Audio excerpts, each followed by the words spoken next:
নমস্কার বন্ধুরা, রুম্পার হেসেলে তোমাদের সকলকে স্বাগত। আমি আবার আজ হাজির হয়ে গেছি নতুন একটি রেসিপির সঙ্গে। আজ আমি মৌরলা মাছ আলু বেগুন দিয়ে গা মাখো মাখো একটা রেসিপি তৈরি করব। তা তোমরা আমি কিভাবে করি সেটাই দেখার, তাহলে চলো দেখে নেওয়া যাক আমার এই আজকের এই রেসিপিটি। আর এই রেসিপিটি তোমাদের প্রথম থেকে শেষ পর্যন্ত দেখার অনুরোধ রইল। তাহলে চলো চলে যাই গ্যাসের কাছে। এই যে দেখো, গ্যাস ধরিয়ে কড়াই বসিয়ে দিয়েছি, তেল দিয়ে দিয়েছি সর্ষের তেল। তেল গরম হয়ে গেছে। আর এই যে মৌরলা মাছ আমি নুন হলুদ আগের থেকে মাখিয়ে রেখেছিলাম। প্রথমে মাছটা আমি ভেজে তুলে নেবো। এখানে 300 গ্রাম মৌরলা মাছ আছে। মাছটা আমি দুবার ভেজে তুলে নেব। এই যে দেখো, মাছ আমি ভেজে তুলে নিয়েছি। এবার আমি ওই তেলের মধ্যেই আমি বেগুনটা ভেজে তুলে নেব, কেননা বেগুন মশলার সাথে কষাতে গেলে তাহলে বেগুনটা একদম গলে যাবে। এই জন্য বেগুনটা আমি ভেজে তুলে রেখে দেবো। এবার আমি এর মধ্যে একটুখানি নুন আর হলুদ দিয়ে দেবো বেগুনের মধ্যে।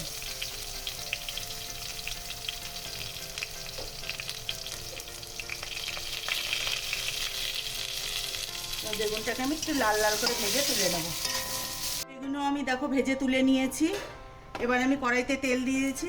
তেলের মধ্যে দেব কালো জিরে ফোড়ন।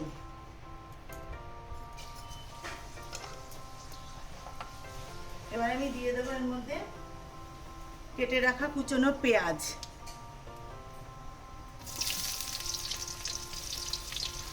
আর একটু থেতো করা রসুন। এবার আমি এর মধ্যে দিয়ে দেবো কেটে রাখা আলু। আমি আলু এইভাবে সরু সরু করে একটা বড় সাইজের আলুকে কেটে নিয়েছি।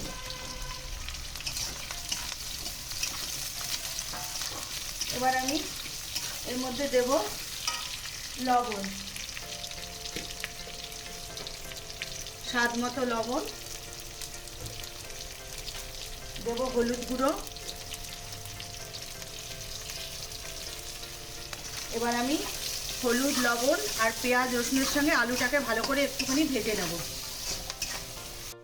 কুচনো পেঁয়াজ আলু রসুন ভাজা হয়ে গেছে দেখো। এবার আমি এর মধ্যে এক এক করে মশলা দেবো। মশলা বলতে এখানে আছে পেঁয়াজ রসুন আর পাকা কাঁচা লঙ্কাগুলো যে হয় সেগুলো আমি একসাথে করে পিষে নিয়েছি। এটা দিয়ে দেবো। এবার দেব কেটে রাখা একটা টমেটো, আর দেবো কিছু চেরা কাঁচা লঙ্কা। এটা একটু ঝাল ঝাল খেতে ভালো লাগে। আর যে কোনো ছোটো মাছই একটু এইভাবে ঝাল ঝাল করে রান্না করলে ভালো লাগে। আর মৌরলা মাছের তো কোনো কথাই নেই। এভাবে বন্ধুরা অবশ্য আমি যেভাবে রান্না করছি তোমরা এইভাবে ঠিক রান্না করে আমাকে জানাবে তোমাদের কেমন লাগলো। এবার আমি সব কিছুর সাথে ভালো করে কষিয়ে নেব মশলাটা। আলুর সাথে দেখো মশলা আমার কষানো হয়ে গেছে। যেহেতু আমার এখানে জিরে আদার কোনো ব্যাপার নেই, পেঁয়াজ আর রসুন আর লঙ্কা আমার কষানো হয়ে গেছে। এবার আমি দিয়ে দেব জল। জল আমি বেশি দেবো না, সামান্য দেবো। জলটা আমি আগে থেকে ফুটিয়ে রেখেছিলাম। এটা গা মাখো মাখো হবে। এটা কিন্তু খেতে ভীষণই ভালো হয়, দুপুরে গরম ভাতের সঙ্গে ভীষণই ভালো লাগে খেতে। তোমরা অবশ্যই একবার এইভাবে ট্রাই করে দেখবে। আর আমার এটা খুবই পছন্দের একটা মাছ। এবার আমি ভেজে রাখা মাছ আর বেগুনটা দিয়ে দিচ্ছি। আর একটু জল লাগবে আমার।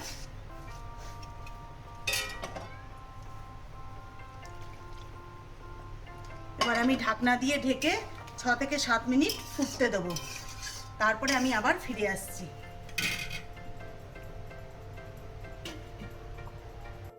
ঢাকনাটা তুলে নেব। দেখো যতটা জল দিয়েছিলাম টেনে গেছে। এইটুকুনি ঝোল আমি রাখবো। এবার আমি এর মধ্যে দিয়ে দেবো কেটে রাখা ধনেপাতা কুচি।